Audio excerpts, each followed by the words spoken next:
무책임하고 직무유기를 하고 있다고 생각합니다. 지난 2015년, 2016년 내보험 조사를 했음에도 불구하고 그 결과를 국민들이 소송을 하고 있는데도 불구하고 계속 항소를 하고 상고를 하고 있는 이 형태를 보면서 이 환경부는 우리 국민들의 안전, 우리 국민들의 생명을 소중하게 여기고 있는가 의문이 들 수밖에 없었습니다. 그리고 이 자료에 의하면은 환경부는 모르고 있다고 합니다. 이 자료들을 모르고 있다고, 우리 이렇게 민간이 포야를 통해서 정보를 입수하고 있는데 환경부는 모르고 있다고 하고, 또 이 포야 자료를 번역하다가 보면은 그 내용에는 환경부나 또는 용산구청이나 서울시랑 공유했다라는 이야기도 나오고 같이 조사했다는 내용도 나옵니다. 그럼에도 불구하고 환경부가 알고 있는 건수는 여기에 있는 5건밖에 모르고 있다는 거죠. 이거는 임무를 방기하고 있다고 생각합니다. 그에 대한 책임을 져야 된다고 생각합니다.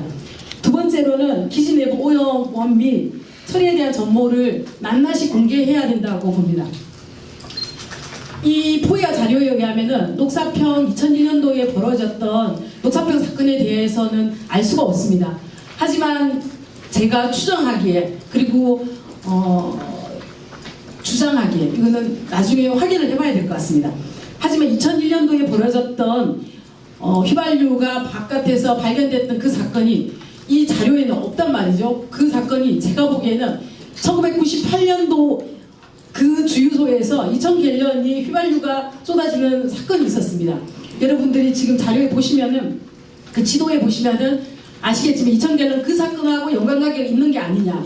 그리고 바깥에서 또 2011년도에 갑자기 BTX와 TPH 용도가 굉장히 높아지는 부분이 있습니다. 물론 그때 비가 많이 와서 더 많이 땅에 묻어있던 어떤 유류오염이 비가 오면서 이렇게 올라왔다라는 환경부의 주장도 있는데, 그것과 더불어서 2007년도에 그 주유소 옆에 건물번호는 4713번이라는 그 건물번호에서 다시 경유 사건이 600갤런이 쏟아지는 사건이 있습니다. 이 사건과 2011년에 갑자기 수치가 높아지는 그 사건이 관계가 있지 않냐, 이런 또 의문을 가질 수밖에 없습니다.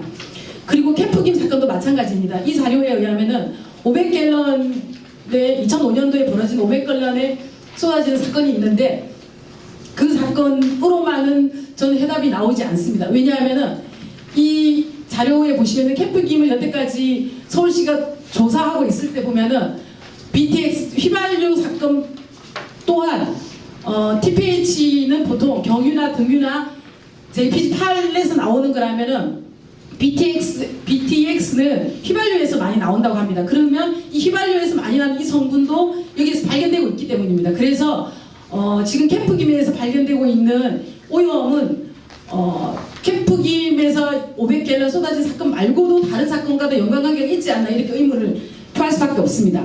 그리고 2002년도에 여러분들이 기사를 찾아보면 나오실 텐데, 미군기지, 지금은 13번 게이트입니다. 그 게이트에서 대운동장 공사 사건이 있었습니다. 그때 2002년도에 어마어마한 토양이 오염되어 있다는 제보도 있었고, 그래서 녹색연합에서는 그 공사를 중단해야 된다는 주장이 있었습니다. 그런데 그 사건은 또 어떤 사건과 도대체 관련이 있는가?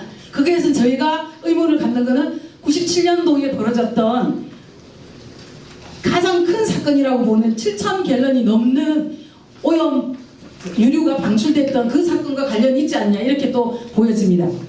그리고 그 외에도 용산가족공원에서 기름띠가 발견된 사건이었다든지, 2007년도에 수성구 뒤에 청아 아파트라고 있습니다. 그 아파트 지하 주차장에서 기름이 발견되는 사건이 또 있었습니다. 이런 사건들이 용산 미군기지의 오염 사건이랑 저는 관련이 있다고 보여집니다. 그런 사건들을 낱낱이 밝히기 위해서는 지금 미군이 누락하고 있는 정보라든지, 아니면 그것 말고도 여러 가지 어떤 사건들의 진상을 낱낱이 밝혀야 된다고 생각합니다. 그래서 내부 오염원과 그 처리에 대한 정보를 밝혀야만이 내 살고 있는 주민으로서 용산 기지 주변에서 벌어지고 있는 오염 사건들, 그 과거의 사건들의 진상이 밝혀질 수 있다고 생각합니다.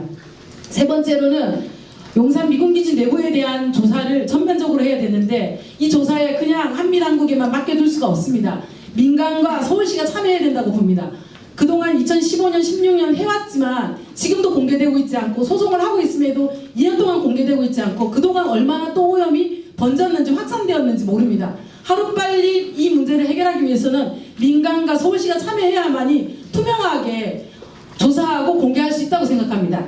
네 번째로는 용산 공원 문제가 지금 작년에도 여러분 많이 보셨겠지만 언론상에서도 많이 나왔습니다.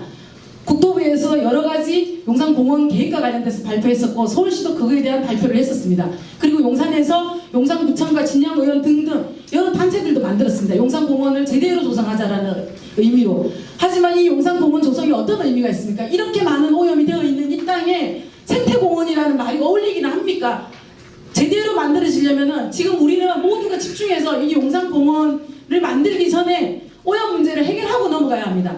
도대체 용산공원이 언제 만들어질지도 모르겠습니다. 많은 사람들은 이야기합니다. 10년이 걸릴지 20년이 걸릴지. 제대로 오염 문제가 해결되어야만이 용산공원 문제는 제대로 추진될 수 있다고 봅니다. 그래서 지금 용산공원 계획과 관련돼서는 중단하고 오염 문제 해결, 온전한 반환에 집중해야 된다고 봅니다.